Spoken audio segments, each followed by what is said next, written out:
وعجل فرجهم سورة الفاتحة. بسم الله الرحمن الرحيم. الحمد لله. اهدنا الصراط المستقيم صراط الذين أنعمت عليهم. بسم الله الرحمن الرحيم. قل هو الله أحد الله الصمد. ربنا تقبل منا إنك أنت السميع العليم. صلوات على محمد وآله.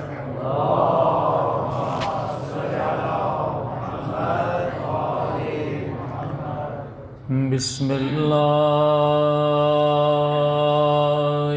الرحمن الرحيم. الحمد لله رب العالمين.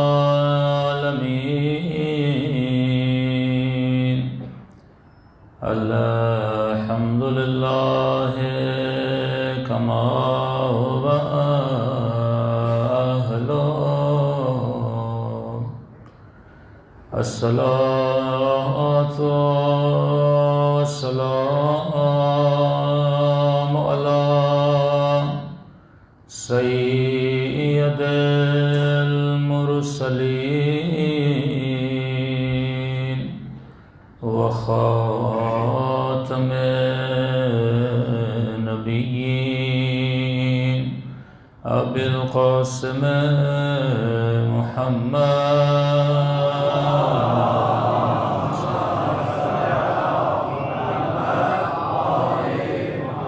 وعلى آل بيت الطيبين الطاهرين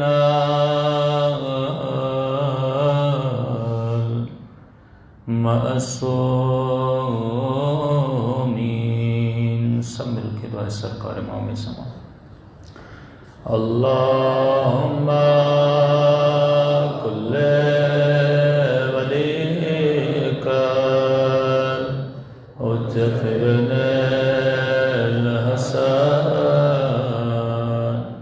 صلواتك عليه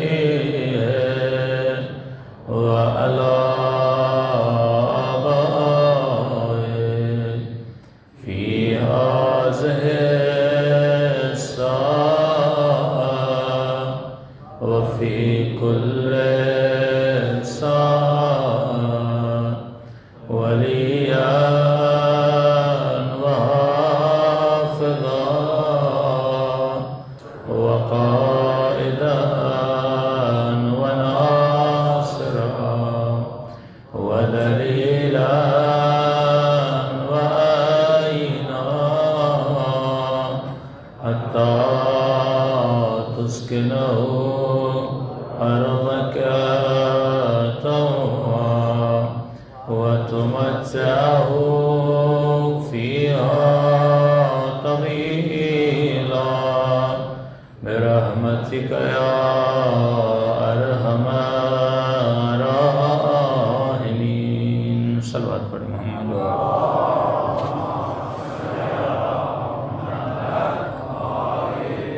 بسم اللہ الرحمن الرحیم. رب اشرح لی صدری ویسر لی امری واحلل عقدۃ من لسانی یفقهوا قولی. اما بعد فقد قال سبحانہ وتعالی فی محکم کتابہ المجید وفرقانہ الحمید وقوله الحق وهو اصدق الصادقین. بسم اللہ الرحمن الرحیم. ان اکرمکم عند اللہ اتقاکم. صلوات پڑھیں محمد وآل محمد.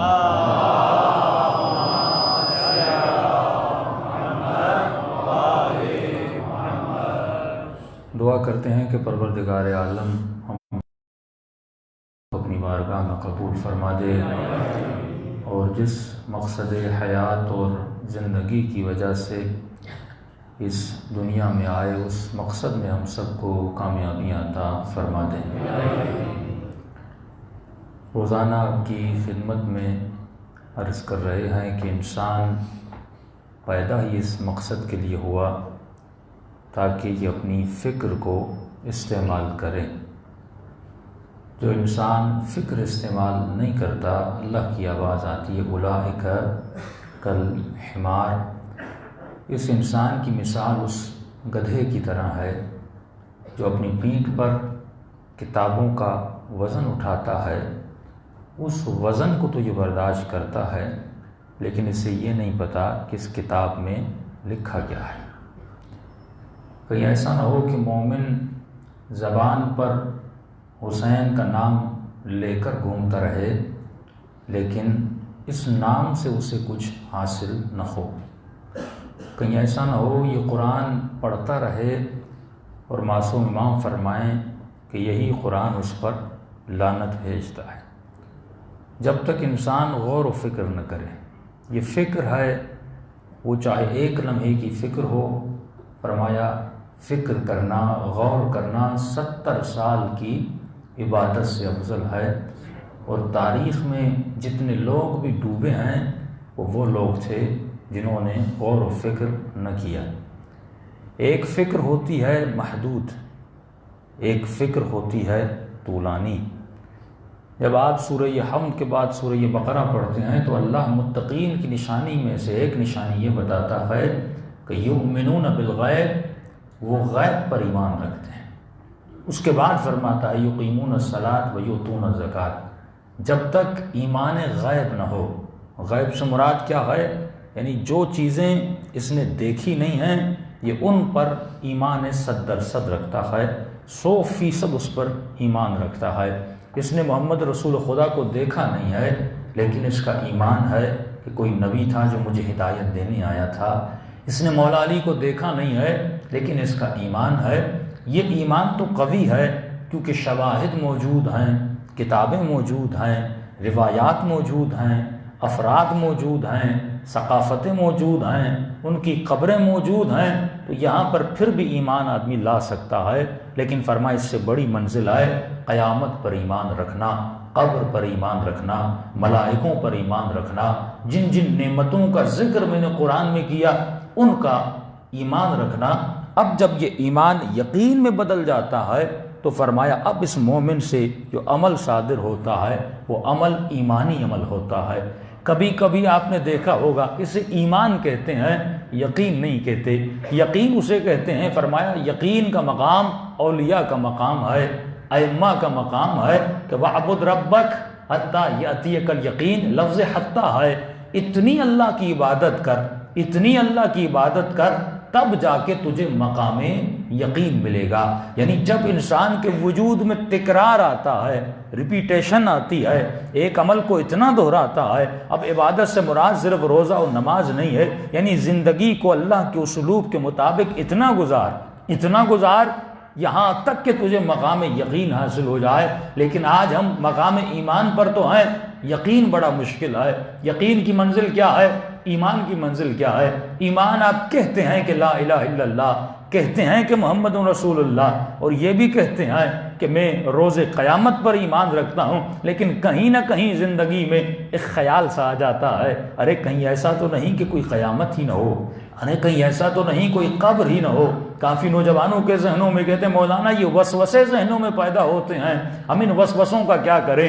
کسی مومن نے کہا مولانا میں تو پریشان ہوں، اہل بیت کے حوالے سے وسوسے آتے ہیں، اللہ کے حوالے سے وسوسے آتے ہیں، نماز میں کھڑا ہو جاتا ہوں وسوسے آتے ہیں، ان وسوسوں کا کیا کروں؟ یہی وہ منزل ہے، یعنی ایمان کی منزل پر تو ہے لیکن یقین کی منزل پر نہیں ہے۔ کبھی کبھی کہتے ہیں مولانا وسوسہ آتا ہے، الیاذ باللہ کوئی امام زمانہ بھی ہیں کیا مولا ظہور بھی کریں گے؟ اتنی زیارتیں ہم نے پڑھ لیں، ایک مولا امام کی ایک زیارت ہمیں نصیب نہیں ہوتی، اللہ ایک جھلک ہمیں نہیں دکھا دیتا، تو یہی وسوسے اس کے ایمان کو کمزور کر دیتے ہیں۔ لیکن جب انسان یقین کی منزل پہ آ جاتا ہے تو امام علی کا جملہ یاد آتا ہے، کیونکہ علی یقین کی منزل پر تھے، ابراہیم اطمینان کی منزل پر تھے، اور وہ سوال کرتے ہیں کہ خدا مجھے دکھا دے تاکہ میرا قلب مطمئن ہو جائے۔ اور دوسری طرف علی مرتضیٰ ہیں جو فرماتے ہیں خدا اگر کائنات کے سارے پردے بھی ہٹ جائیں علی کے یقین میں ذرہ برابر اضافہ نہیں ہوگا۔ صلوات پڑھے محمد و آل محمد۔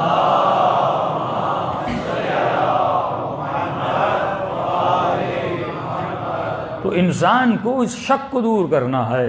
جیسے ڈر ہے، ڈر یقین کا نہ ہونے کا نام ہے، لیکن یہ ڈر آپ کو مولا کے وجود میں نظر نہیں آتا۔ وہ میدان جنگ ہو، وہ کہیں پر بھی ہو، اہل بیت اتنے مطمئن کیوں نظر آتے ہیں؟ کیونکہ یقین ہے۔ جب انسان یقین پہ آ جاتا ہے پھر اللہ کی آواز آتی ہے یرزقہ من حیث لا یحتسب، پھر میں وہاں سے اس کو رزق دیتا ہوں جہاں سے اس نے تصور نہیں کیا۔ یہاں تک کہ رسول خدا کو کسی نے کہا کہ یا رسول اللہ جناب عیسیٰ پانی پر چلتے تھے، اور رسول خدا نے فرمایا اگر یقین کی منزل اعلیٰ ہوتی تو عیسیٰ اڑ بھی سکتے تھے، پرواز بھی کر سکتے تھے۔ یعنی انبیاء میں بھی مراتب یقین ہے، اور ہم اسی لیے فرماتے ہیں کہ اہل بیت کا یقین اعلیٰ ترین یقین تھا۔ وہ چاہیں تو پانی پر بھی چل سکتے ہیں، وہ اپنی ٹھوکر ماریں تو مردے کو زندہ کر سکتے ہیں۔ یہی مقام یقین ہے جو خدا کسی بندے کو دیتا ہے۔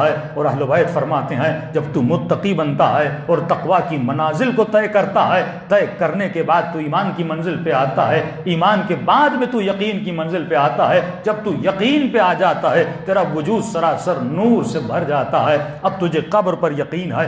آج مسئلہ یہی ہے کہ ہم قبر کو مان تو رہے ہیں لیکن یقین نہیں ہے، ہم قیامت کو مان تو رہے ہیں لیکن یقین نہیں ہے۔ ہمیں یہ کہتے ہوئے تو بڑا اچھا لگتا ہے کہ خدا رزق دینے والا ہے اور اس پہ توکل کرو، لیکن جب رزق کی پریشانیاں آتی ہیں تو یقین نہیں ہوتا۔ مولانا کہاں سے ہوگا؟ جوان کو جب قرآن کی آیت پڑھ کے بتایا جاتا ہے کہ فرماتے ہیں کہ تم شادی کرو خدا رزق دے گا، کہتے ہیں مولانا کریں تو کریں کیا، آئے تو آئے کہاں سے؟ یعنی ابھی تک یہ اس کھلبلی میں ہے کہ میں کیا کروں۔ ایمان تو ہے لیکن یقین نہیں ہے، اللہ پر یقین نہیں ہے۔ اسی یقین کے نام کو کہتے ہیں کہ مولا علی فرماتے ہیں اس مقام پر جناب سلمان فارسی فائز ہے کہ کہیں بھی چلے جائیں، کوئی بھی مشکل ہو جائے، یہ یقین ہے کہ میرا پروردگار عالم مجھے دیکھ رہا ہے، اللہ دیکھ رہا ہے۔ فرمایا جب وہ دیکھ رہا ہے، اگر وہ دیکھ رہا ہے تو بیمار ہے اور تجھے ٹھیک نہیں کر رہا، اس کا مطلب وہ تمہاری بیماری پر راضی ہے تو تجھے بھی راضی ہونا چاہیے۔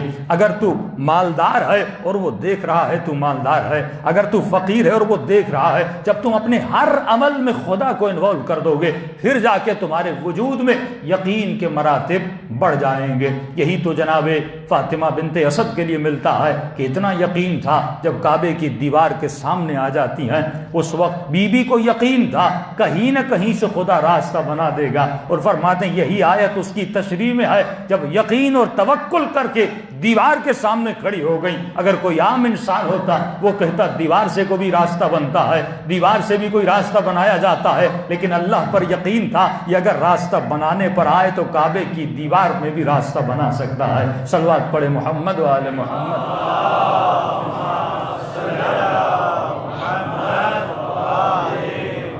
کیا آپ کی سماعتوں کے لیے کہوں کہ شاعر نے کہا حیرت میں فاطمہ تھی اندر کدھر سے جائیں، حیرت میں فاطمہ ہیں اندر کدھر سے جائیں، بولی دیوار کعبہ بی بی ادھر سے آئیں۔ کہ حیرت میں فاطمہ ہیں اندر کدھر سے جائیں، بولی دیوار کعبہ بی بی ادھر سے آئیں، غیروں کے لیے ہے آئیں تو در سے آئیں، مگر جو اہل بیت ہیں چاہیں جدھر سے آئیں۔ صلوات پڑھے محمد۔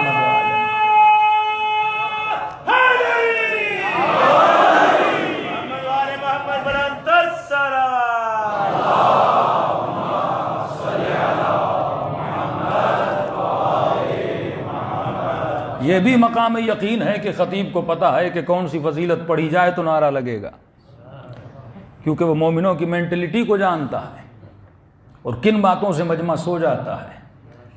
جب تک مینٹلٹی کو نہ بدلا جائے، کیونکہ کچھ چیزیں بچپن کی عادت بن چکی ہیں اور وہ عادت جب ٹکراتی ہے تو بدن ری ایکشن میں آ جاتا ہے، کیونکہ آپ نے ان چیزوں سے اپنے وجود کو محبت سے بھر دیا ہے۔ جب وہ محبت ٹکراتی ہے تو فوراً آپ کے وجود سے ایک جذبہ باہر نکل جاتا ہے۔ لیکن سوال یہ ہے یہی جذبہ نماز کے لیے کیوں نہیں ہے؟ یہی جذبہ روزے کے لیے کیوں نہیں ہے؟ یہی جذبہ دوسری عبادات کے لیے کیوں نہیں ہے مومنین کا، جو اس خاص ٹاپک کے لیے ہے؟ کیونکہ ہم نے اس جذبے کو ابھی تک اپنی عادت میں بدلا ہی نہیں ہے. کہ امام حسن کے لیے ملتا ہے جب وضو کرتے ہیں تو مولا کے چہرے کا رنگ زرد ہو جاتا تھا. ہمارا چہرہ زرد کیوں نہیں ہوتا؟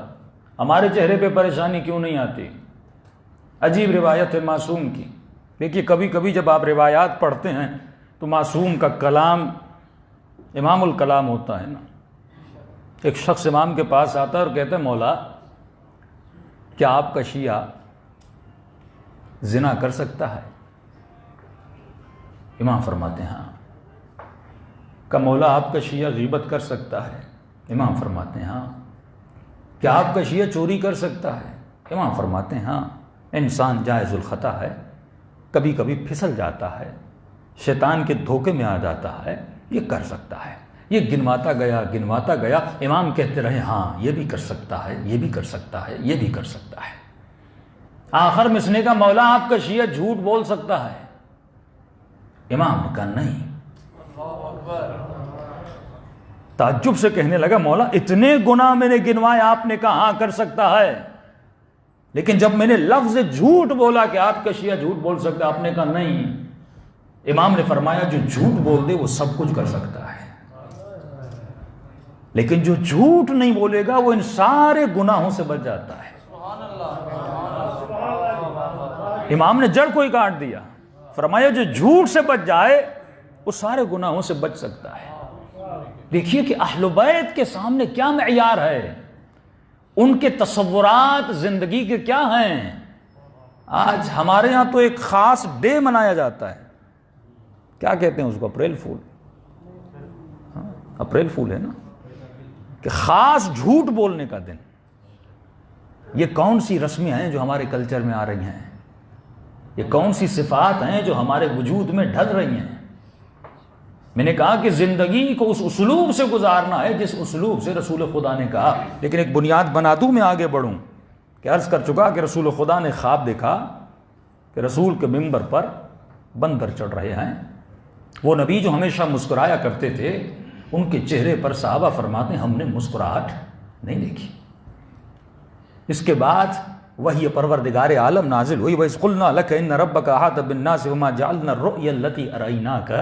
اے حبیب یہ جو رؤیا، یہ جو خواب تم نے دیکھا ہے، إِلَّا فِتْنَةً لِلنَّاسِ، یہ ایک بہت بڑا فتنہ ہے جس سے تمہاری امت گزرے گی، جس سے یہ مسلمان گزریں گے.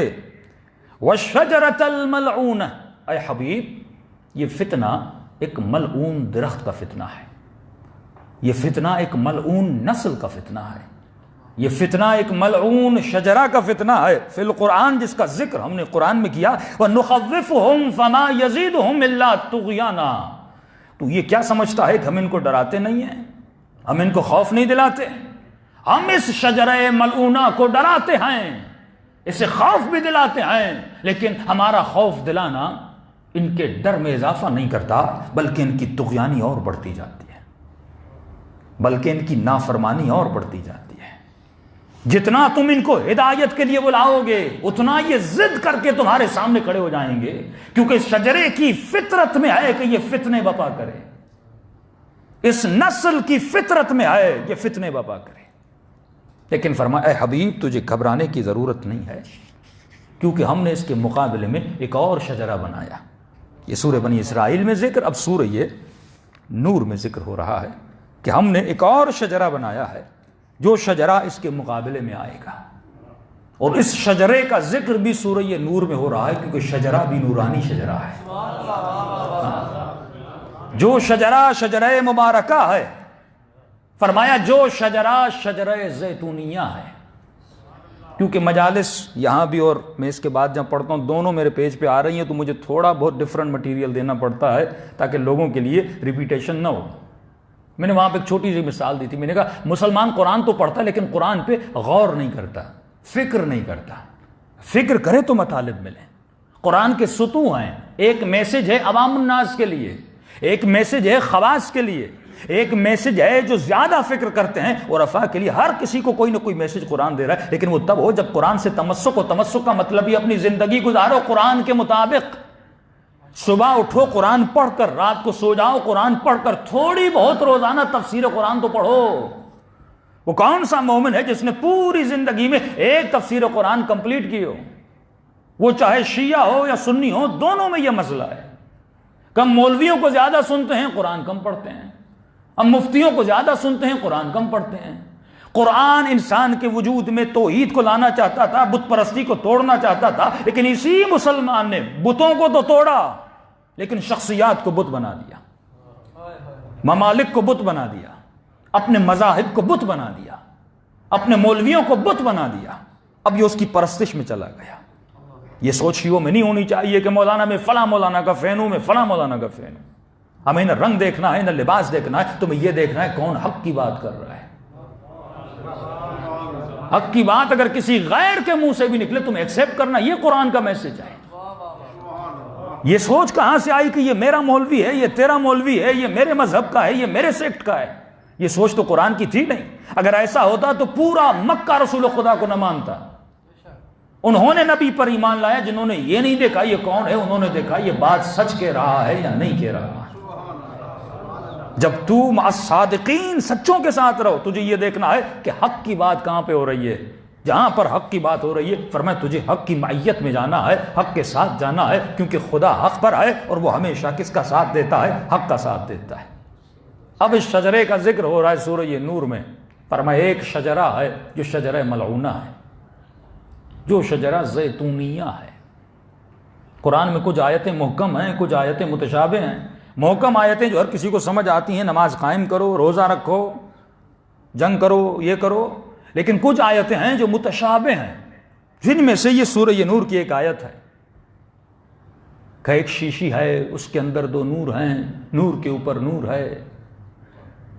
آج تک کوئی مفسر دوسرے مکتب کا صحیح سے تفسیر کر ہی نہیں پایا کیونکہ اسے سمجھ ہی نہیں آ رہا یہ ہے کیا۔ آپ کو ایک ترجمہ سنایا جاتا ہے، مجھے قسم ہے وہ تین و زیتون، مجھے قسم ہے تین کی، انجیر کی، مجھے قسم ہے زیتون کی، اولیو کی۔ اب کبھی مومن نے سوچا بھائی میں باشعور ہو کے، بندہ ہو کے، میں نے آج تک ایسی قسمیں نہیں کھائیں، خدا کیسے کھا رہا ہے؟ آج تک آپ نے اپنے بچے کو کہا مجھے قسم ہے آلو کی، مجھے قسم ہے ٹماٹر کی، تو آپ کہیں گے بھائی یہ کیسی قسمیں کھا رہے ہو؟ یا چلو آپ یہ کہہ دو جو قسم خدا نے کھائی ہے، مجھے قسم ہے انجیر کی، میں کل یہ کام کروں گا۔ وہ کہے گا لگتا ہے تم کرو گے نہیں، انجیر کی قسم کھا رہے ہو۔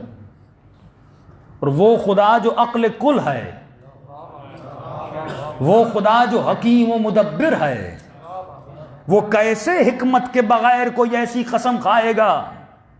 کبھی سورہ فجر میں اس کا بھی اعلان ہوگا کہ پھر اللہ کہتا ہے مجھے وہ قسم نہ کھلوا جو بہت بڑی قسم ہے۔ کون سی؟ بے مواقع النجوم، ستاروں کی جگہیں، ستاروں کے نشانوں کی قسم مجھ سے نہ کھلوا، یہ بہت بڑی قسم ہے۔ خدا ستاروں میں ایسا کیا رکھا ہے؟ تو سادہ سا مسلمان کہے گا اللہ نے انجیر کی قسم کھائی ہے، اولیو کی قسم کھائی ہے، تو ایک کام کرو کھانے میں اولیو کو یوز کیا کرو کیونکہ اللہ نے قسم کھائی ہے۔ انجیر کو کھایا کرو، حافظہ بڑھ جائے گا۔ وہ تو میں کہوں گا کائنات کی کوئی ایسی چیز نہیں جس میں خدا نے کوئی فائدہ نہ رکھا ہو۔ وہ تو انار میں بھی فائدہ ہے، وہ تو تمہارے ہر فروٹ میں فائدہ ہے، ہر کسی فروٹ میں کوئی نہ کوئی وٹامنز ہیں۔ خدا قسم کیوں کھا رہا ہے؟ معصوم فرماتے ہیں قرآن میں رمز و رموز ہیں اور یہ وہی بتا سکتے ہیں جو باب مدینۃ العلم ہیں۔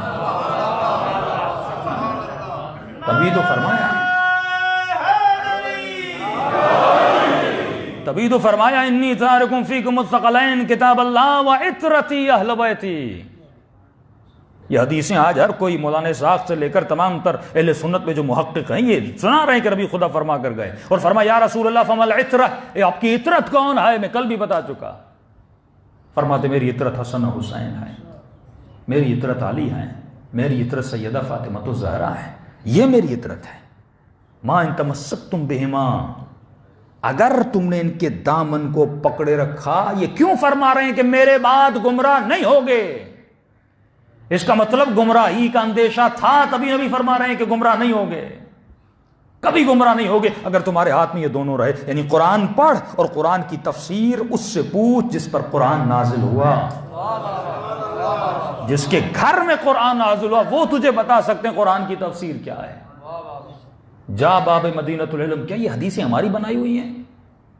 کہ میں جملہ کل یا پرسوں کہہ چکا تھا کہ آج سوشل میڈیا کی بڑی جنگ ہے، اور مجھے خوشی ہے کہ میں نے ٹاپک بھی زیارت عاشورہ کا چنا، کیونکہ بڑی سازش چل رہی ہے کہ شیعوں کی محافل سے زیارت عاشورہ کو ختم کروایا جائے، کیونکہ زیارت عاشورہ میں لعنت ہے شجرہ ملعونہ پر، لعنت ہے بنی امیہ پر.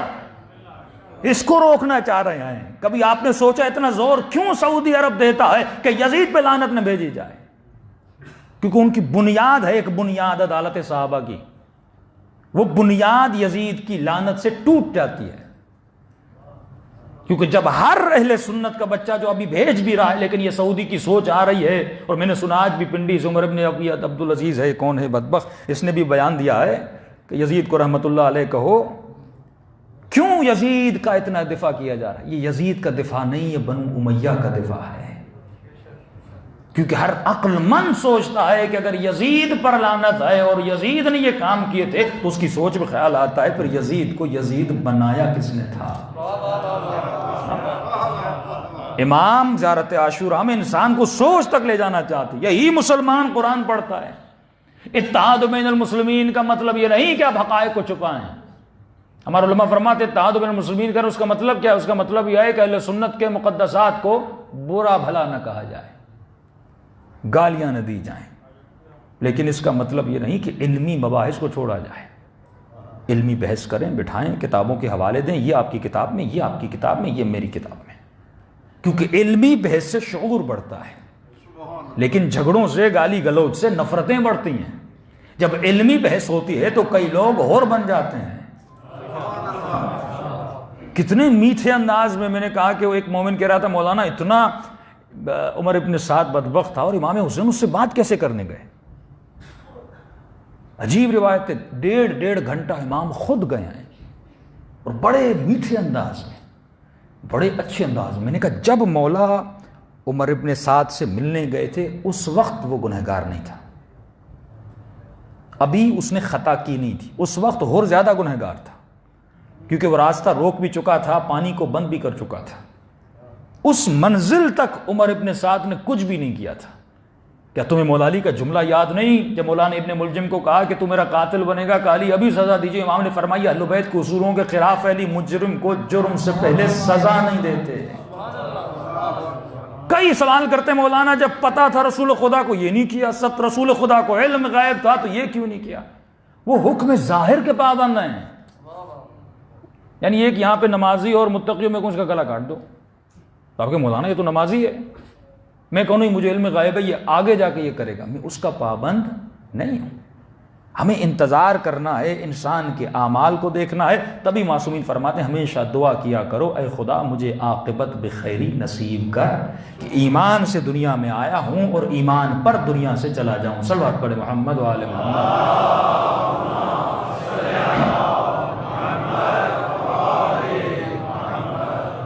اب مسلمان اگر قرآن کی طرف رجوع کرتا، اگر یہ رسول کی طرف رجوع کرتا تو مسائل حل ہو جاتے.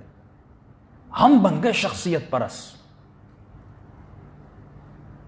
مثلا وہ کہتے ہیں کہ آپ نے اہل بیت کو بت بنا دیا ہے، ہم کہتے ہیں کہ آپ نے صحابہ کو بت بنا دیا ہے. نہ اہل بیت بت ہیں نہ کوئی صحابی بت ہے. ہمیں جس کی عبادت کرنی ہے وہ ہے پروردگار عالم.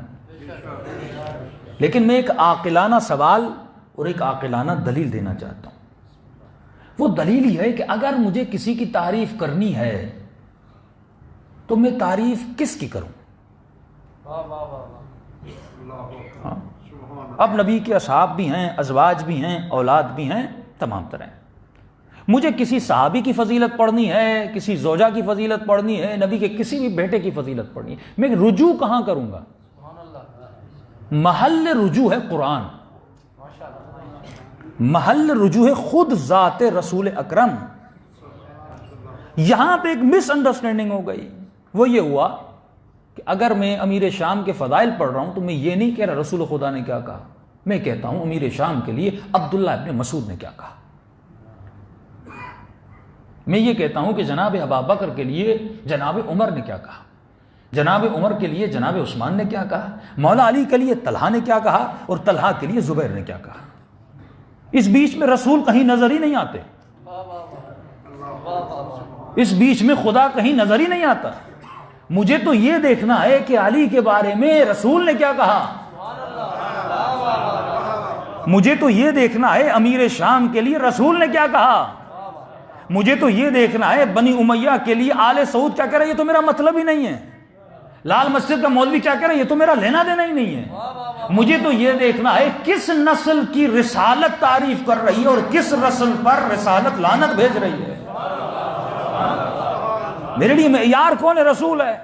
اور یہی فرق ہے شیعہ مجالس میں اور دوسری مجالس میں، کہ ہم اپنے ممبر سے یہ کبھی نہیں کہتے کہ مولا علی کے لیے سلمان نے کیا کہا، ابو ذر نے کیا کہا، مقداد نے کیا کہا، نہیں، ہم پہلے یہ بتاتے ہیں کہ علی کے لیے رسول نے کیا کہا، علی کے لیے قرآن نے کیا کہا۔ آپ بھی اسی وتیرے پر آ جائیں، کسی بھی صحابی یا شخصیت کی تعریف کرنی ہے، ہمیں یہ مت بتاؤ کہ کون کس کے لیے کیا کہتا تھا۔ ہمارے لیے مرکز، ہمارے لیے معنی، ہمارے لیے منبع رسول ہے۔ ہمیں یہ بتاؤ کہ رسول نے کس کی تعریف میں کیا کہا تھا، ہم بتائیں گے علی کے لیے کیا کہا تھا۔ ہم جتنے فضائل پڑھتے ہیں وہ من کنت مولا کی فضیلت ہو، وہ رسول کے زبان سے نکلی۔ یا علی انت منی بمنزلت ہارون من موسیٰ، یہ میرے رسول نے کہا تھا۔ انا مدینۃ العلم وعلی بابھا، یہ رسول نے کہا تھا۔ ضربۃ علی یوم الخندق افضل من عبادت الثقلین، یہ رسول نے کہا تھا۔ ان الحسن والحسین سیدا شباب اہل الجنہ، یہ دونوں میرے بیٹے جنت کے سردار ہیں۔ وہ ابوہما، اور ان کا بابا ان دونوں سے افضل ہے، یہ میرے رسول نے کہا تھا۔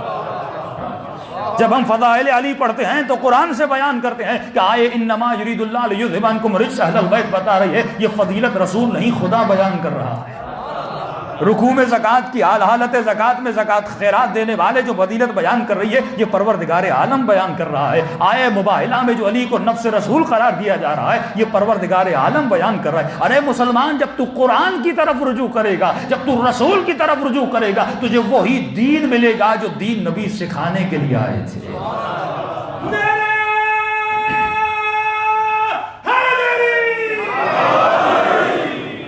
رجوع ہم کس کی، کسی مفتی کی طرف، کس کی تقریر کا، فلانا اسرار نے یہ کہا، فلاں نے یہ کہا۔ بھائی دین قرآن تیرے گھر میں، اور کتنا مظلوم ہے کہ قرآن تیرے گھر میں پڑا ہوا ہے اور تو کن سے جا کر پوچھ رہا ہے۔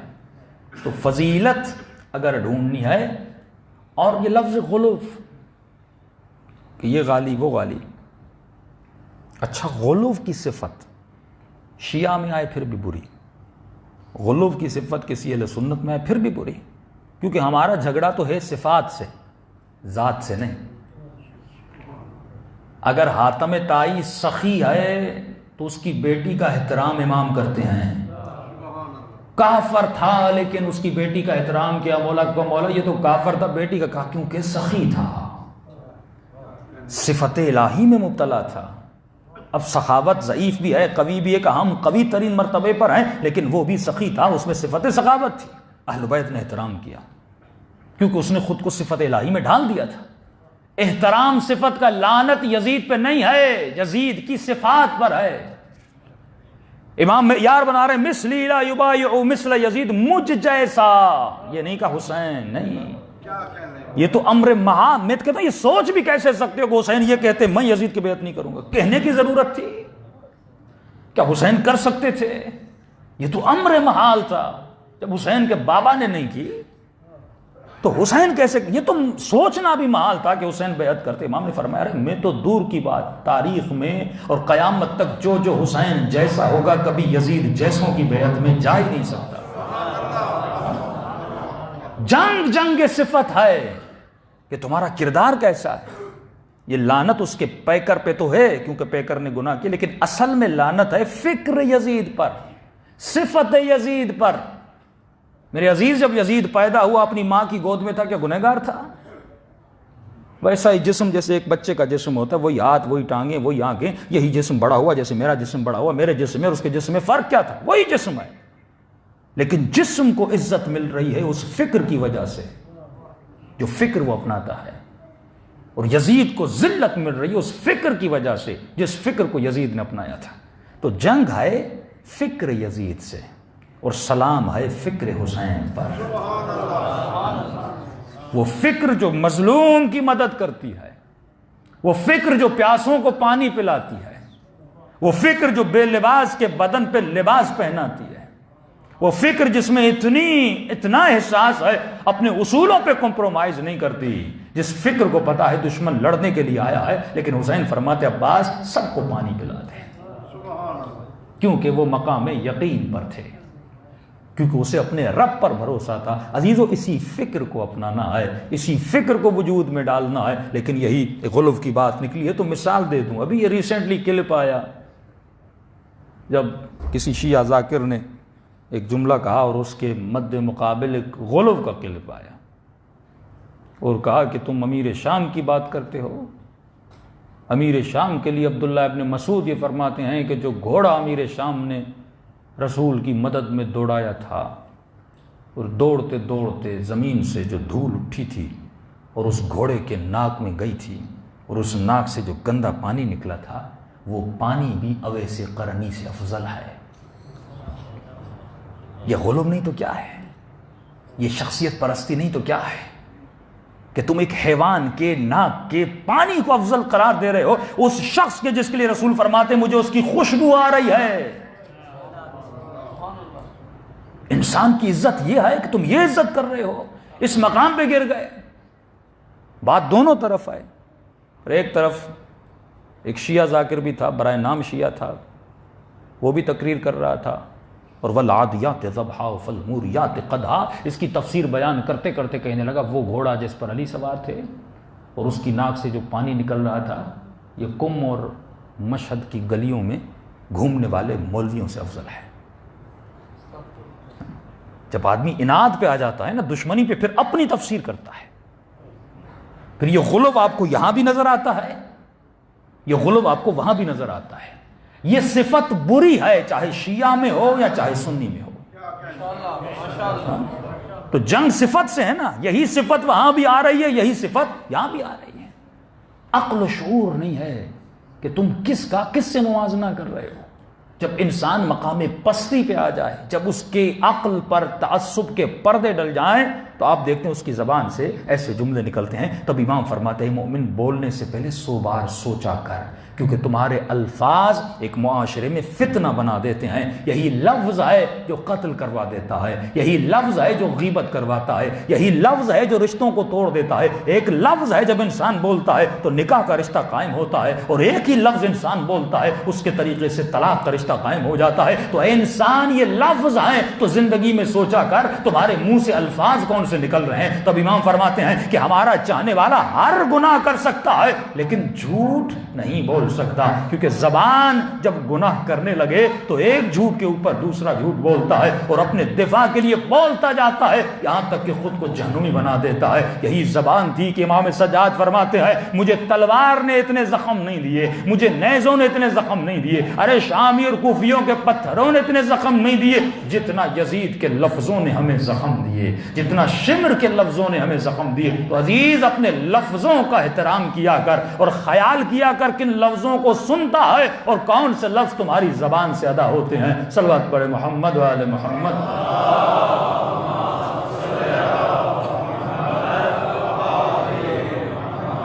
واللہ ہم نے بڑے بڑے لوگوں کو پھسلتے ہوئے دیکھا، نمازی، نماز شب توقع کی نہیں تھی، لیکن جب شیطان کے حصار میں آ جاتے ہیں بڑے سے بڑا آدمی پھسل جاتا ہے۔ یہی معصوم سمجھانا چاہتے ہیں کہ سوچ یزید سے ذاتی دشمنی تو تھی نہیں، یہ لانتی کیوں بنا؟ صفات کی وجہ سے۔ یہ مت سوچنا کہ تم علی کے ماننے والے ہو، حسین کے ماننے والے ہو لہٰذا تم بچ گئے، تمہارا عقیدہ کرسچن کی طرح نہیں ہے کہ عیسیٰ سولی پہ چڑھ گئے اب جو کرتے رہو، نہیں۔ میں نے کل بھی عرض کیا تھا، برزخ کے میدان میں کچھ لوگ اہل بیت کو دیکھ رہے ہوں گے، پکار رہے ہوں گے، لیکن آواز آئے گی ہم تمہاری شفاعت نہیں کر سکتے، کیونکہ تم ایک حصار کے اندر بند ہو، ایک صفت کے اندر بند ہو، جب تک اللہ نہ چاہے ہم شفاعت نہیں کر سکتے۔ قرآن کی آیت پہ، اے حبیب اگر تم بھی ان کی شفاعت کرو میں نہیں کروں گا۔ کبھی آپ نے سوچا یہ کون سا گناہ ہے جس کے لیے اتنی سختی اللہ کے لہجے میں؟ کہ یوسف کے بھائی یوسف کو کنویں میں پھینک دیں، اپنے بابا کو شفیع بنائیں، خدا معاف کر دے رہا ہے، لیکن فرمایا ان کو معاف نہیں کروں گا۔ یہ کون ہیں؟ فرمایا جو حق کا راستہ روکتے ہیں، جنہوں نے پوری دنیا کو ظلمت میں ڈال دیا۔ فرمایا وہ کون ہے؟ فرمایا جس نے علی کے راستے کو روک لیا تھا۔ آج مسلمان کو احساس نہیں ہو رہا، کیونکہ آج جن بدبختی میں مسلمان رہ رہا ہے یہ کس کی وجہ سے؟ کیونکہ اہل بیت کو حکومت کرنے نہیں دی گئی، ایک چانس بھی اہل بیت کو نہیں دیا گیا، جن کے لیے خدا نے کہا تھا جو علم کل ہیں، جو علم قرآن جانتے ہیں، جو عادل ہیں، جو صفات الہی میں مبتلا ہیں، اگر تم ان کو حکومت کرنے دیتے، آج دیکھتے تم کس رفاہ میں مسلمان رہ رہا ہوتا، کس ترقی میں مسلمان رہ رہا ہوتا۔ آج یہ بچے پریشان نہ ہوتے، آج مسلمان چور نہ ہوتا، آج مسلمان قاتل نہ ہوتا، آج ہمارے بچے مختلف سوچوں میں مبتلا نہ ہوتے، آج فائنینشلی طور پہ مسلمان مضبوط ہوتا۔ اگر وہی سوچ چلتی تو سوچ رسول خدا لے کر آئے تھے، اگر وہی ریولیشن چلاتے جو ریولیشن رسول خدا لے کر آئے تھے، جس دین کو پوری کائنات میں پھیلانا تھا، لیکن مسلمان سمجھ نہیں سکا۔ ہمارے استاد ایک چھوٹی سی مثال دیتے ہیں، فرماتے اگر تم ایک بلب کے سامنے کھڑے ہو جاؤ دور سے تو تھوڑی سی روشنی کو روک سکو گے، لیکن اگر تم کسی سورج کے سامنے کھڑے ہو جاؤ تو پوری کائنات میں اندھیرا چلا جاتا ہے۔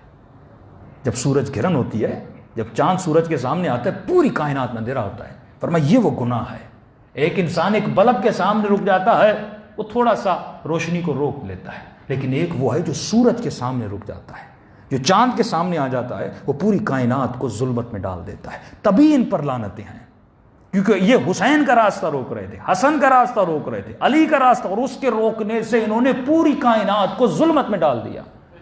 کیوں مولا علی کے لیے فرماتے ہیں کہ مولا علی جب ایک عبارت پڑھتے تھے روتے تھے، اصحاب آتے مولا کیوں رو رہے ہیں؟ فرماتے شوقا لرؤیتہ، اس کو دیکھنے کے شوق میں رو رہا ہوں۔ علی جس کے دیکھنے کے لیے روئیں، مولا وہ کون ہے؟ فرماتے وہ میرا 12واں مہدی ہے، جس کی زیارت کے لیے اور شوق رؤیت کے لیے علی رو رہے ہیں۔ اور چھٹے امام کے لیے ملتا ہے وہ بھی روتے تھے، نام آتا تھا کھڑے، کیوں؟ کیونکہ وہ سورج، وہ مقصد، وہ ہدف کائنات، وہ اسلام کے نفاذ کو کون کرے گا؟ امام زمانہ کریں گے۔ اور فرماتے خوش نصیب ہیں جو اس امام کے لشکر میں ہوں گے۔ ائمہ کے لیے ملتا ہے، جناب مالک اشتر کے لیے ملتا ہے، جناب سلمان فارسی رجعت کر کے امام کے لشکر میں آئیں گے اور مدد کریں گے، کیونکہ بڑا مقام ہے جو امام زمانہ کے ناصر بنیں گے۔ تبھی فرماتے ہیں ہمیشہ دعا کیا کرو خدا ناصر مہدی بنا، یہ درجہ شہداء کربلا سے بھی بلند ہے، کیونکہ امام نے بنیاد رکھی تھی امام حسین نے، اور تکمیل انہی کے فرزند امام زمانہ کریں گے، پوری کائنات میں عالم اسلام کے علم کو لہرائیں گے۔ تو عزیزان محترم، یہی تو دعا آپ زیارت عاشورہ میں بھی کرتے ہیں، کہ خدا مجھے مقام انتقام عطا کر، انی حرب لمن حاربکم۔ یہ مقام حرب بہت بڑا ہے۔ آج اگر جناب مختار ثقفی قابل عزت و احترام ہے شیعوں میں، کیوں؟ ایک صفت کی وجہ سے، کیونکہ وہ منتقم تھا۔ اگر منتقم نہ ہوتا اتنا مقام نہ ہوتا۔ مختار کا مقام ہے کیوں کہ اس نے انتقام لیا تھا۔ اب جو انتقام مختار لے اس کا اتنا مقام ہے، تصور کرو جو انتقام مہدی میں شامل ہو جائے اس کا مقام کتنا بلند ہوگا۔ اس لیے فرماتے دعائے عہد میں یہ جملے ہیں، خدا ہر روز دعائے عہد پڑھو، اس کا فائدہ یہی ہے کہ اے خدا میں انتظار کر رہا ہوں، ایسے زندگی بسر کر رہا ہوں، لمحہ لمحہ اس انتظار میں ہوں کہ ناصر امام بنوں، اور اے خدا اگر مر بھی جاؤں تو مرنے کے بعد مجھے اسی کفن کے ساتھ قبر سے بلند کرنا، ہاتھ میں تلوار ہو اور میں اسی امام زمانہ کی مدد کروں۔ یعنی اگر ہم مقام اچھا بنائیں تو ہماری رجعت بھی ہو سکتی ہے۔ صلوات پڑھے محمد وآل محمد۔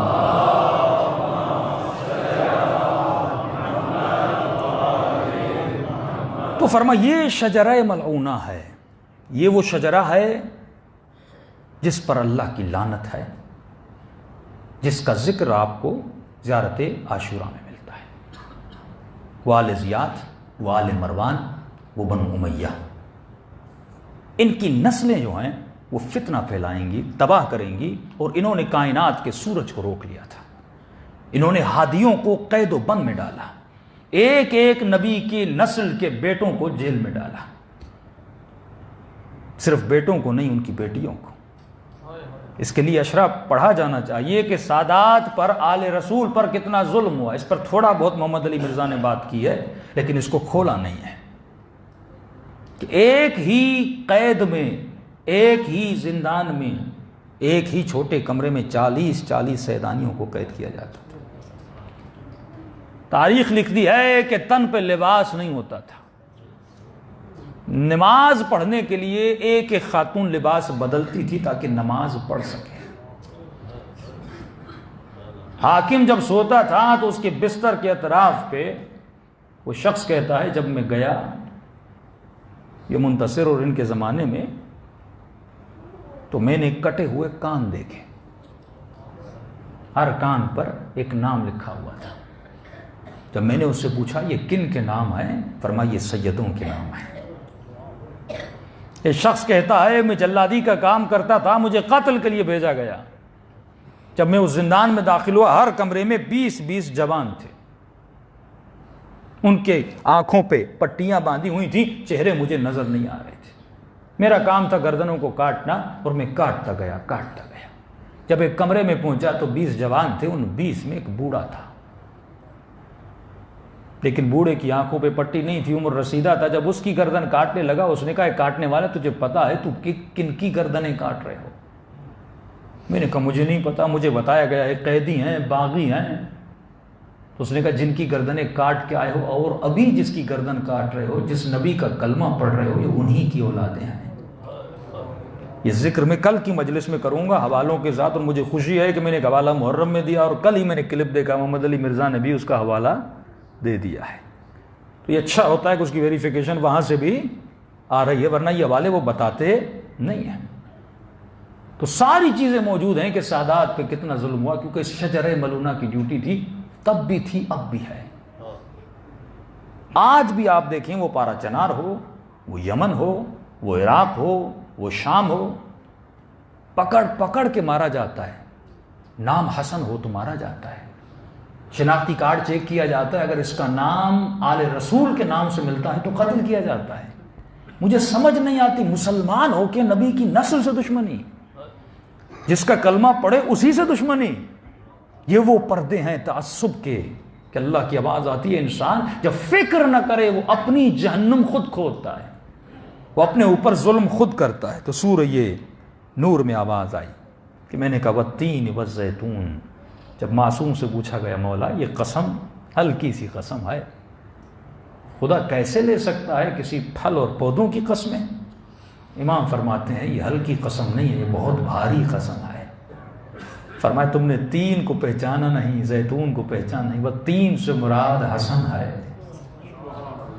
والزیتون سے مراد حسین ہے، اور قرآن کی آیت کو تفسیر کرتا ہے۔ اور یہی شجرہ مبارکہ کا ذکر جب سورہ نور میں ہوا، فرمایا ایک ایسا شجرہ مبارکہ ہے جو زیتونیہ ہے۔ وہاں پر زیتون کی قسم کھائی، اب یہاں پر کیا کہا؟ یہ کون سا شجرہ ہے؟ جو زیتونیہ ہے۔ اس کا مطلب وہ شجرہ جو حسینیہ ہے، اس کی نسل کس سے چلے گی؟ حسین سے چلے گی۔ لا شرقیۃ ولا غربیہ، ایک ایسا شجرہ ہے جو نہ شرقی ہے نہ غربی ہے۔ شرقی سے مراد یعنی لا یہودیہ، شرق اس زمانے فلسطین تھا اور وہاں پہ یہودی رہتے تھے، تو یہ مت سمجھنا یہ شجرہ یہود یعنی حضرت موسیٰ والا ہے، اور یہ مت سمجھنا کہ یہ غربی ہے یعنی یہ مسیحی روم والا ہے۔ یہود رہتے تھے شرق میں، روم تھا غرب میں، یعنی یہ مت سمجھنا یہ شرقی شجرہ ہے یا غربی شجرہ ہے، یہ ابراہیمی شجرہ ہے، یہ حسینی شجرہ ہے، یہ نبی مصطفیٰ کا شجرہ ہے۔ فرماتے ہیں زجاجتن، یہ ایک شیشی ہے، اور شیشی کیسی ہے؟ کأنہ کوکب دری، یہ شیشی ایک چمکتے ہوئے ستارے کی طرح ہے۔ معصوم فرماتے اس سے مراد جناب سیدہ فاطمہ الزہرا ہے۔ اللہم صلی علی محمد۔ یہ جناب سیدہ ہیں، ایک شیشی ہے، کأنہ کوکب، ایک چمکتا ہوا ستارہ ہے، فیہ مصباح المصباح، جس کے اندر دو مصباح ہیں، جس کے اندر دو نور ہیں۔ اب یہ کڑی کڑی سے ملاتا جائے، اور رسول خدا فرماتے ان الحسین مصباح الہدا، حسین مصباح الہدا ہیں، وسفینۃ النجات، اور تمہارے لیے بخشش کا سفینہ ہے۔ فرمایا مصباح المصباح، اس میں دو نور ہیں جو وجود میں آئیں گے۔ اس کے بعد فرمایا نور علی نور، دو مصباح بھی ہیں، اور ان دو مصباح کے بعد ایک نور کے بعد دوسرا نور آئے گا۔ یعنی زین العابدین آئیں گے، باقر العلوم آئیں گے، مولا جعفر الصادق آئیں گے، ایک نور کے بعد ایک نور آئے گا، اور حبیب تجھے گھبرانے کی ضرورت نہیں ہے، کیونکہ یہی شجرہ مبارکہ جو ہے شجرہ ملونہ کا مقابلہ کرے گا۔ آخر میں فتح اسی شجرے کی ہوگی۔ دشمن کتنا مارنا چاہتا تھا لیکن سیدہ کے شجرے کو ختم کر نہیں سکا۔ ہاں، آخرکار فتح کس کی ہوتی ہے؟ فتح اسی کی ہوتی ہے جو حق پر ہوتا ہے۔ فرمایا کبھی بھی اے مومن ظلمتوں سے نہ ڈرا کر، ظلمتیں آتی ہیں، یہ سورہ فجر میں جاؤں گا، جب اس کی تفسیر تھوڑی بیان کروں گا کو آپ کو سمجھ آئے گا۔ آج اشارہ کرتا ہوا چلوں کہ کل کی مجلس میں شاید اس کو بیان کروں۔ اب آد آتی ہے والفجر واللیال عشر۔ علماء فرماتے ہیں یہ سورہ فجر نہ کہا کرو یہ سورہ حسینیہ ہے۔ مشہور ہے علماء میں کہ یہ سورہ امام حسین ہے۔ والفجر، مجھے قسم ہے فجر کی، صبح کی، واللیال عشر، مجھے قسم ہے 10 راتوں کی۔ کچھ کہتے ہیں 10 راتوں سے مراد عاشوراء کی راتیں ہیں، لیکن انہوں نے فرماتے ہیں نہیں، یہ مراد نہیں ہے۔ مجھے قسم ہے فجر کی، فجر کا مطلب ہے مجھے قسم ہے ظہور کی۔ خدا بڑی قسمیں کھاتا ہے، مجھے قسم ہے ظہور کی، جب حضرت امام کا ظہور ہوگا۔ لیکن واللیال عشر، مجھے قسم ہے ان 10 راتوں کی۔ رات کی قسم کیوں کھا رہا ہے خدا؟ کبھی کہتا ہے والشمس وضحاها والقمر اذا تلاها، شمس سے مراد رسول خدا ہیں، قمر سے مراد مولا علی ہے۔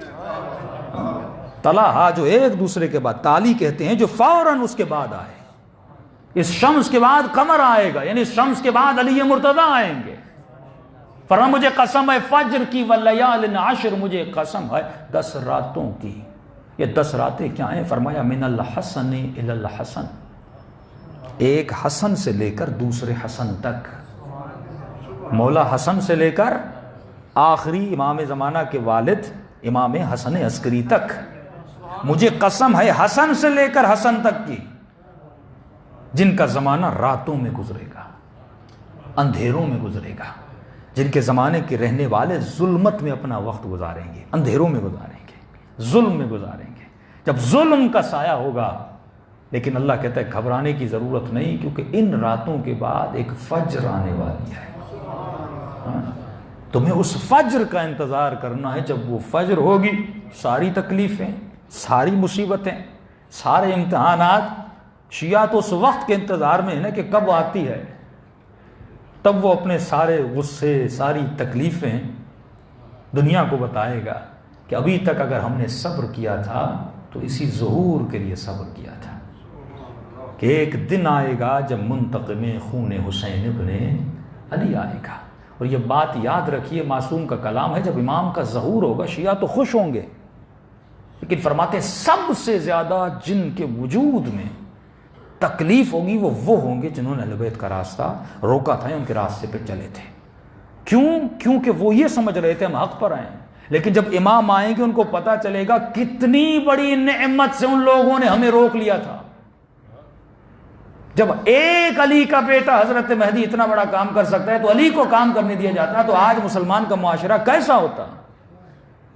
یعنی آپ یہ سوچئے کہ اے کاش ایسا ہوتا کہ ہمارے آباء و اجداد اہل بیت کی تربیت میں پلتے، اور آج میرا بچہ جب پیدا ہوتا تو اسی تربیت میں پلتا جو تربیت امام تھی، لیکن حکومت کرنے نہیں دی گئی، معاشرے کو رول کرنے نہیں دیا گیا۔ اگر رول کرنے دیا جاتا تو وہی معاشرہ ہوتا جو معاشرہ پروردگار عالم دیکھنا چاہتا تھا، کہ فرماتے امام زمانہ کے ظہور کے بعد اس معاشرے میں کوئی چور نہیں ہوگا، کوئی کافر پیدا نہیں ہوگا، یہاں تک ملتا ہے روایات میں کوئی انسان بیمار نہیں ہوگا، کیونکہ امام اتنا علم انسان کو دے دیں گے کہ انسان بیمار ہوگا ہی نہیں۔ تو موت جب آئے گی وہ صرف اللہ کی مرضی سے آئے گی، جب خدا چاہے گا اس بدن سے روح کو نکال دے گا۔ لیکن آج کل اکثر جو اموات ہیں وہ موت حتمی موت نہیں ہے، معلق موت ہے، وہ کیونکہ ہم بیماریوں کی وجہ سے بہت جلدی دنیا سے چلے جاتے ہیں۔ لیکن جب امام زمانہ کا ظہور ہوگا انسان کی عمر بھی زیادہ ہوگی، آسائش بھی زیادہ ہوگی، بہترین معاشرہ ہوگا۔ تو ہمیں تو یقین ہے کہ امام کے آنے کے بعد یہ ہوگا، لیکن اتنی صدیوں میں جو مسلمانوں نے بدبختیوں میں زندگی گزاری ہے، اگر یہ علی کا راستہ نہ روکتے تو آج زندگی ایسی نہ ہوتی۔ سب بات پڑھے محمد و آل محمد۔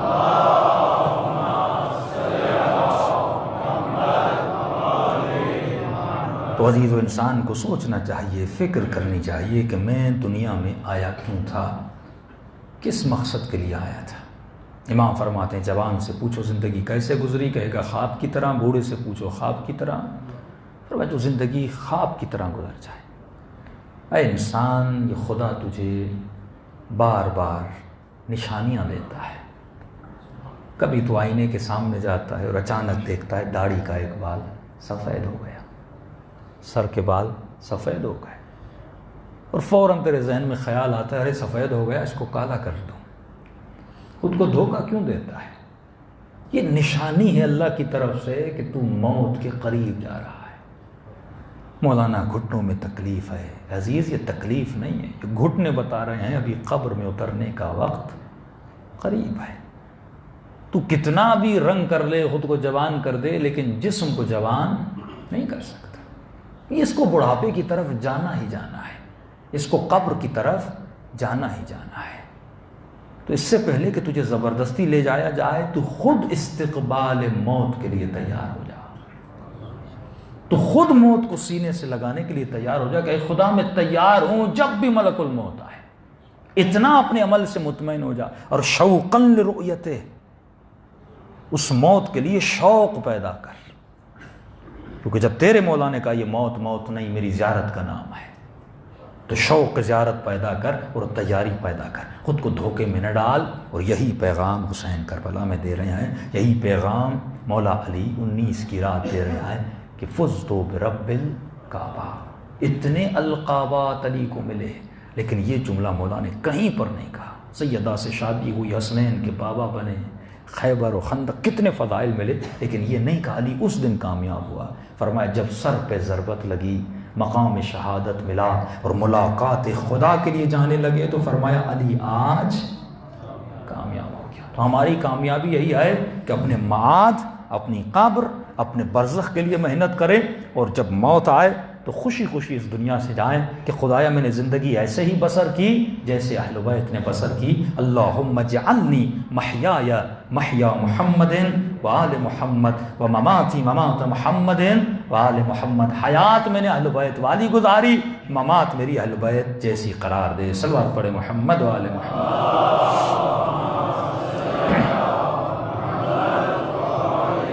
دلوں کو کربلا لے جائیں اور اپنی آخرت کے لیے کچھ ذخیرہ جمع کریں۔ یہ آنسو، یہ گریہ، یہ ماتم، یہ گھنٹے، یہ گھڑیاں، یہ دنیا کی نہیں ہیں، یہ قبر کی نور کی آنسو۔ واقعہ ہے، کل سناؤں گا، وقت نہیں، آج بہت وقت ہو گیا۔ یہ ذخیرہ ہے آخرت کا، اس لیے معصوم فرماتے ہیں کبھی بھی دعا ہو، مصائب ہو، اس میں کنجوسی نہ کیا کر۔ کوئی تمہیں 10 لاکھ دے، 20 لاکھ دے، 1 کروڑ دے، کبھی یہ نہیں کہ تو اٹس انف، یہ کافی ہے، نہیں۔ مال جتنا ملے تیرے وجود میں حرص ہوتا ہے۔ تو اسی طرح آخرت کے ذخیرے کے لیے کبھی بھی انف مت سوچ رکھا کرو کہ کافی ہو گیا، نہیں، جتنا زیادہ کرو گے، کیونکہ اس میں استقلال ہے، اس میں بقا ہے۔ یہ وہ پودا ہے، یہ گریا وہ پودا ہے جس میں جتنا پانی ڈالتے جاؤ گے یہ پودا تنومند ہوتا جائے گا۔ یہ تو تب نظر آئے گا جب دنیا سے جاؤ گے، وہ عالم ہی ایک اور عالم ہے۔ تو بھی فرماتے جب حسین کی مجلس میں آؤ تو یہ سوچ کے رویا کرو یہ تیرے زندگی کی آخری مجلس ہے، تب جا کے وہ حال، تب جا کے وہ ایموشنز ابھرتے ہیں اور احساس پیدا ہوتا ہے جو احساس اہل بیت پیدا کرنا چاہتے ہیں۔ آئیے سلام کریں اپنے غریب مولا کو، اپنے آقا کو، جن کا وجود اتنی مصیبتوں سے گزرا آج کے دن کو دیکھنے کے لیے۔ اگر حسین نہ ہوتے واللہ اس بحریہ ٹاؤن میں یہ مسجد ہوتی، اگر حسین نہ ہوتے میں یہ مجلس پڑھ رہا ہوتا، اگر حسین نہ ہوتے یہ عزادار جمع ہوتے۔ میرا اور آپ کا تعلق کیا ہے؟ نہ میں آپ کو جانتا ہوں، آپ نہ مجھے جانتے ہیں، تعلق ایک ہے جس کا نام ہے حسین۔ حسین نے کتنی دلوں کو ایک فرش پہ جمع کر دیا ہے، یہ حسین ہے، یہ حسین کی کاوش ہے۔ صدیاں گزر گئیں لیکن برکت تو دیکھو، کیونکہ یہ شجرہ مبارک ہے، کیونکہ یہ ہدایت کا شجرہ ہے، یہ لوگوں کو جمع کرتا ہے، جانے کے بعد بھی نسلوں کو جمع کر رہا ہے۔ اور صرف ایک اکبر حسین نے نہیں بنایا، حسین صدیوں تک اکبر بناتے جا رہا ہے، زینبی کرداری خواتین بناتے جا رہا ہے، اور اسی سلسلے کو جاری رکھنا ہے۔ السلام علی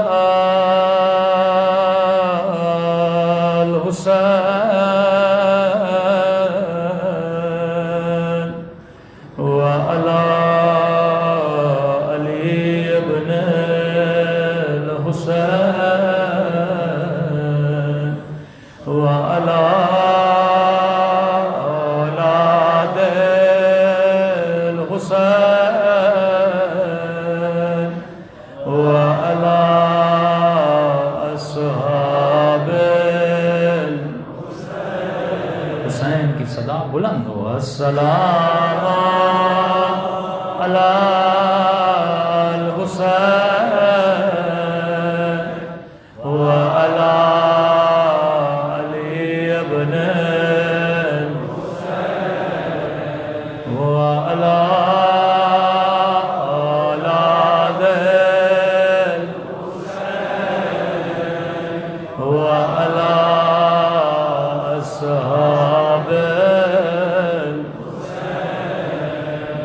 عزیزو ایسے نہیں، ایسے پکاریے جیسے زینب نے پکارا تھا، ایسے یا حسین کہیے جیسے سکینہ نے یا حسین کیا۔ آپ بھی یا حسین کرتے ہیں لیکن آپ پیاسے نہیں ہیں۔ جب آپ یا حسین کرتے ہیں کسی نے آپ کو تماچا تو نہیں مارا، لیکن کربلا میں جب بہن بھائی کو پکار رہی تھی، کبھی شمر تماچے مارتا تھا، کبھی ظالم تازیانہ مارتا تھا۔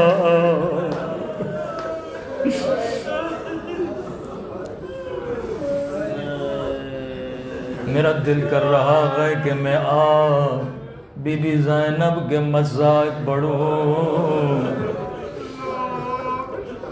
ام سادات عقیلۃ العرب، اگر زینب نہ ہوتی آج یہ ماتم بھی نہ ہوتا،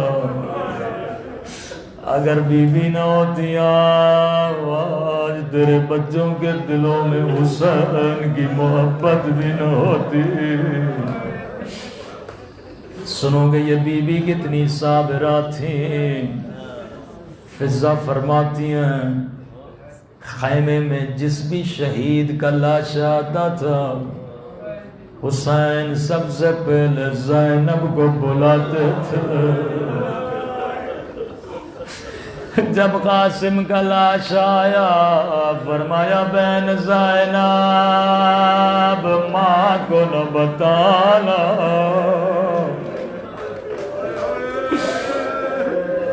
ہر لاشے پہ خود جاتی تھی، کبھی وا اکبرا کبھی وا قاسمہ، ہر لاشے پہ جا کے ماتم کرتی تھی، ماں کو دلاسا دیتی تھی۔ لیکن سنو صبر زینب، کردار زینب، وزا فرماتی ہیں سب لاشوں پہ رونے والی میری بی بی، ایک مرتبہ خیمے میں حسین دو ننھے لاش لائے،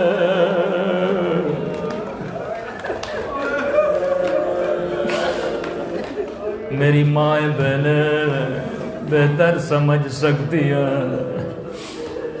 فضا انتظار میں اکبر پہ رونے والی،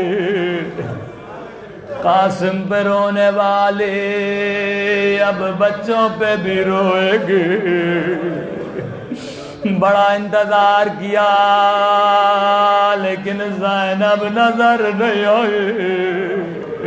ایک مرتبہ خیمے میں گئی، کیا دیکھا بی بی زینب کا سار سجدے میں ہے، رو کر کہہ رہی ہے اللہ میری قربانی قبول کر دے۔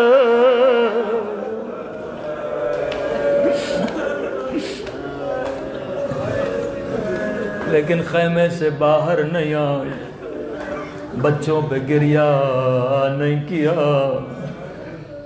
فضا فرماتی ہیں قافلہ کوفے کو روانہ ہوا، پورے سفر میں زینب کبھی عباس کی کٹی ہوئی گردن کو دیکھتی تھی،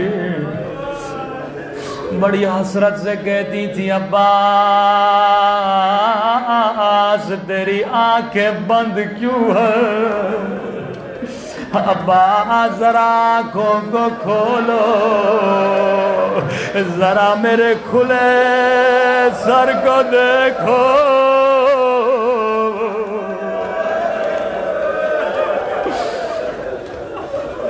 کبھی عباس کا ماتم کرتی، کبھی چلتی تھی حسین کے سر کو دیکھتی تھی، رو کر کہتی تھی او میرے ماں جائے حسین۔ کبھی کہتی تھی لوگوں اگر شبیہ رسول کو دیکھنا ہے، یہ میرا اکبر ہے جو چلنے میں نانا جیسا تھا، جو بولتا تھا تو لگتا تھا نانا بول رہا ہے۔ کبھی وا اکبرا، کبھی وا قاسمہ، کبھی وا عباسا، لیکن پورے سفر میں کبھی بچوں کو نہیں دیکھا۔ عجیب ہے بی بی زینب کا صبر۔ فرمایا قافلہ شام پہنچا، وقت رہائی ہونے لگا۔ بی بی نے کہا یزید ہمیں اپنے شہیدوں کے سروں کی زیارت کرنی ہے۔ ملو نے سب سروں کو زندان میں بھیجا۔ فرمایا جب حسین کا سر آیا زینب نے گود میں لیا، جب اکبر کا سر آیا اکبر کی ماں نے لیا، جب اصغر کا سر آیا رباب نے کہا میرا بچہ ہے۔ بیویوں کی گودیں بھر گئی۔ ایک مرتبہ زندان میں دو کٹی ہوئی گردن آئی، لانے والا انتظار میں ہے، ان سروں کی ماں آئے گی اور بچوں کے سر لے گی، لیکن زینب دیکھ بھی نہیں رہی۔ فضا نے کہا بی بی کیا بچوں سے ناراض ہو؟ کہا اماں فضا میں علی کی بیٹی ہوں، او جو زینب ایک مرتبہ دے دے پھر واپس نہیں لیتے۔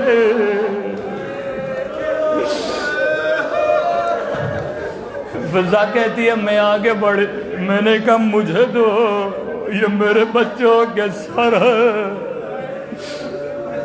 قافلہ کربلا پہنچا، فرمایا حسین کی قبر پہ ماتم کیا، اکبر کا نوحہ پڑھا، اصغر کا نوحہ پڑھا، لیکن ہم نے یہ نہیں دیکھا زینب بچوں پہ روئے۔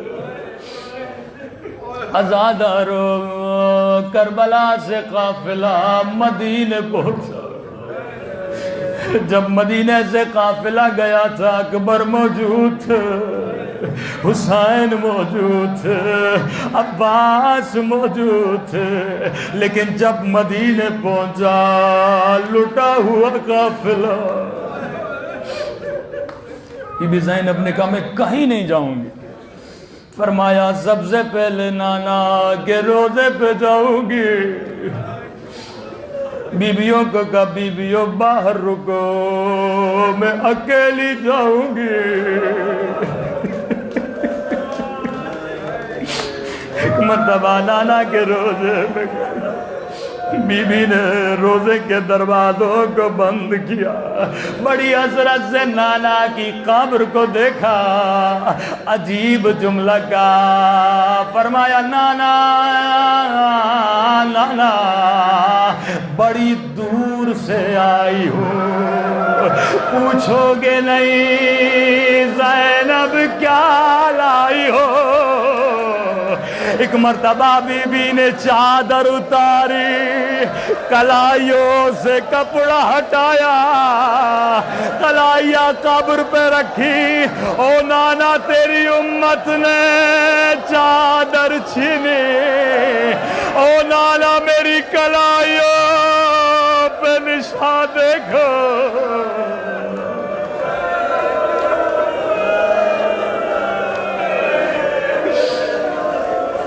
نانا امت نے بڑا اجر رسالت ادا کیا،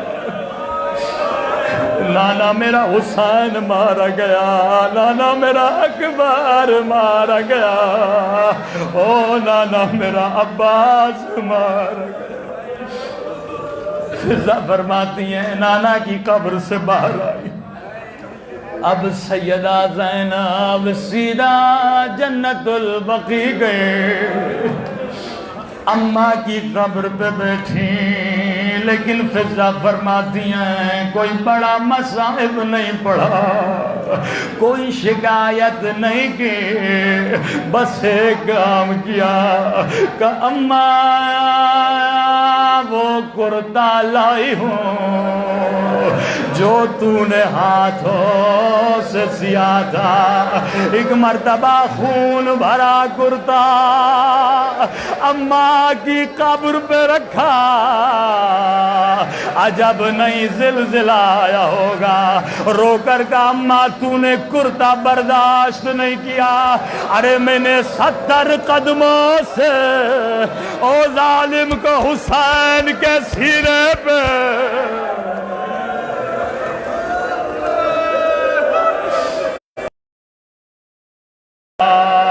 مجھ سے پوچھو تیری زینب پہ کیا گزرے۔ ایک مرتبہ کسی بی بی نے کہا بی بی عبداللہ بلا رہے، او میری ماں و بہنوں ذرا مجھے بتاؤ اب زینب گھر جا رہی ہے، سوچ کے کیا جا رہی ہیں؟ عبداللہ پوچھیں گے اون محمد کا کیا ہوا؟ جیسے گھر کا دروازہ کھولا، صحن میں چارپائی پہ عبداللہ بیٹھا ہے، جیسے سیدہ کو دیکھا کہ خاتون رک جا، ابھی میری بیوی آنے والی ہے۔ زینب نے کہا عبداللہ تو نے بھی نہیں پہچانا، او میرا حسین مارا گیا، او میرا علی اکبر مارا گیا، اب آزادارو مجھے بتاؤ وہ زینب جو بچوں پہ کربلا میں نہیں روئی، جو شام کے زندان میں نہیں روئی، جو نانا کے روضے پہ نہیں روئی، جو اماں کی قبر پہ نہیں روئی، لیکن کتنا صبر کرتی، آخر یہ ماں کا دل تھا۔ ایک مرتبہ زینب نے بچوں کا کمرہ کھولا، ایک مرتبہ زمین پہ 2 ننے سے مسلح دیکھے، مسلح کو سینے سے لگایا، اون محمد اب زینب کا دل نہیں لگتا، اے خدا زینب کو بھی اٹھا لے جب میرا حسین نہ رہا،